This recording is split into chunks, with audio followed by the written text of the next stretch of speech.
Hi friends, welcome to my channel Krisha's kitchen recipe. இன்றைக்கி நாம் பார்க்க போகிற ரெசிபி பார்த்திங்கன்னா, ஃபுட் கலர்லாம் எதுவுமே சேர்க்காம கார்ன்ஃப்ளவர் அல்வா எப்படி பண்ணுறது தான் பார்க்க போகிறோம். இந்த அல்வாவை பார்த்திங்கன்னா பிகினர்ஸ் கூட ரொம்ப ஈஸியாக செஞ்சிடலாம். இப்போ வாங்க இந்த ரெசிபி எப்படி பண்ணுறதுன்னு பார்க்கலாம். ஃபஸ்ட்டு இந்த ரெசிபி பண்ணுறதுக்கு பவுலில் 1 கப் அளவு கார்ன்ஃப்ளவர் மாவு சேர்த்துக்கோங்க. நீங்கள் வீட்டில் இருக்க எந்த கப்பு வேணாலும் மெஷர்மெண்ட்டாக யூஸ் பண்ணிக்கலாம். அதே கப்லையே இந்த மாவு கூடவே 1.5 கப் அளவுக்கு தண்ணி சேர்த்துக்கோங்க. தண்ணி சேர்த்ததுக்கப்புறமா ஒரு கரண்டி இல்லைனா விஸ்கு வச்சு கொஞ்சம் கூட கட்டி இல்லாத மாதிரி நல்லா கலந்து விட்டுக்கோங்க. தண்ணி சேர்த்த உடனே மாவு அடியில் தங்கிடும், அதனால் உடனே கட்டி இல்லாமல் நல்லா கலந்து எடுத்துக்கோங்க. இப்போ பாருங்கள், நம்ம கொஞ்சம் கூட கட்டி இல்லாமல் நல்லா கரைச்சி எடுத்தாச்சு. இப்போ இது ஒரு உரமாக இருக்கட்டும். அடுத்து ஒரு பேனில் 1 கப் அளவுக்கு சர்க்கரை சேர்த்துக்கோங்க. சர்க்கரை கூடவே 1.5 கப் அளவுக்கு தண்ணி சேர்த்துக்கோங்க. இப்போது அடுப்பை ஹை ஃப்ளேமில் வச்சுட்டு சர்க்கரை முழுமையாக கரையிற அளவுக்கு நம்ம கரைச்சி எடுத்துக்கலாம். இது பாகுபதம் வரணும்னு அவசியம் இல்லை, சர்க்கரை முழுமையாக கரைஞ்சால் மட்டும் போதும். இப்போ பாருங்கள், சர்க்கரை முழுமையாக கரைஞ்சி வந்துடுச்சு. ஸ்டவ் ஆஃப் பண்ணிவிட்டு இதை ஒரு ஓரமாக எடுத்து வச்சுடுங்க. அடுத்து ஒரு பேனை சூடுபடுத்திக்கோங்க.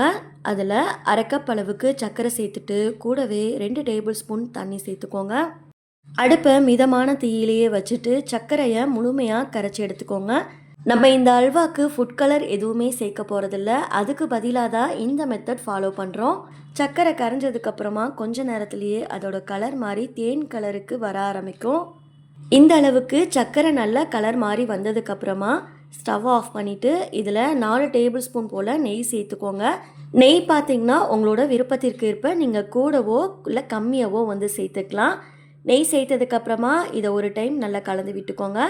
நெய் உருகி வந்ததுக்கப்புறமா நம்ம ஏற்கனவே சர்க்கரை பாகு கரைச்சி வச்சுருக்கோம் பாருங்கள், அதில் சேர்த்துடலாம்.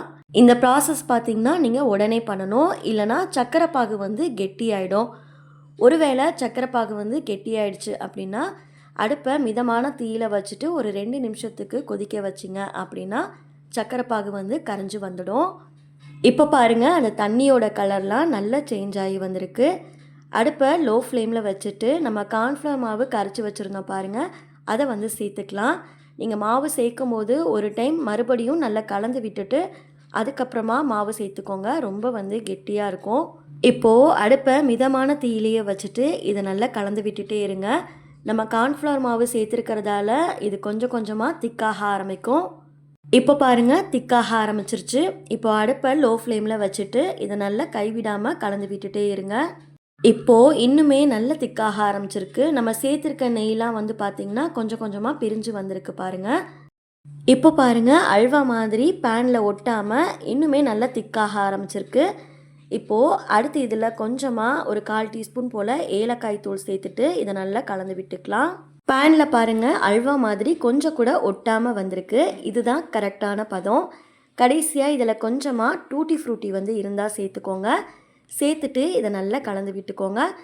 நீங்கள் டூட்டி ஃப்ரூட்டிக்கு பதிலாக வீட்டில் இருக்க நட்ஸு கூட பயன்படுத்திக்கலாம். இதை கலந்ததுக்கப்புறமா கடைசியாக 1 டீஸ்பூன் நெய் சேர்த்துக்கோங்க.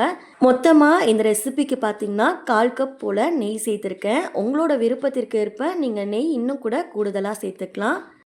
இதை நல்லா கலந்ததுக்கப்புறமா நம்ம ஸ்டவ் ஆஃப் பண்ணிக்கலாம். நீங்கள் இந்த ரெசிபி பண்ணுறதுக்கு முன்னாடியே இது மாதிரி ஒரு ட்ரே இல்லைனா பிளேட்டில் நெய் தடவி வச்சுக்கோங்க. நம்ம எடுத்து ஊற்றுறதுக்கு ஈஸியாக இருக்கும். ஸ்டவ் ஆஃப் பண்ண உடனே அல்வாவை நீங்கள் ட்ரேக்கு மாற்றிக்கோங்க. நீங்கள் ட்ரேயில் நெய்க்கு பதிலாக பட்டர் ஷீட் கூட இருந்தால் யூஸ் பண்ணிக்கலாம். அல்வாவை உள்ளே சேர்த்ததுக்கப்புறமா ஒரு ஸ்பூன் வச்சு லெவல் படுத்திக்கோங்க.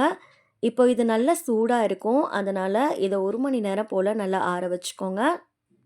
இப்போ பார்த்தீங்கன்னா 1 மணி நேரம் போல் ஆயிருக்கு. லேசான சூடு வந்ததுக்கப்புறமா ட்ரேக்கு மேலே ஒரு பிளேட்டு வச்சு நீங்கள் கமுத்திங்க அப்படின்னா அல்வா ஈஸியாக கீழே வந்துடும்.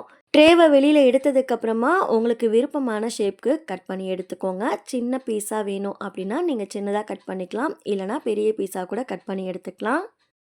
அவ்வளோதான், கார்ன்ஃப்ளவர் அல்வா சூப்பராக தயாராகிடுச்சு. நீங்களும் வீட்டில் இதே அளவுகளோடு செஞ்சு பாருங்கள். செஞ்சு பார்த்துட்டு ரெசிபி எப்படி வந்ததுன்னு மறக்காமல் கமெண்ட்ஸில் ஷேர் பண்ணிக்கோங்க.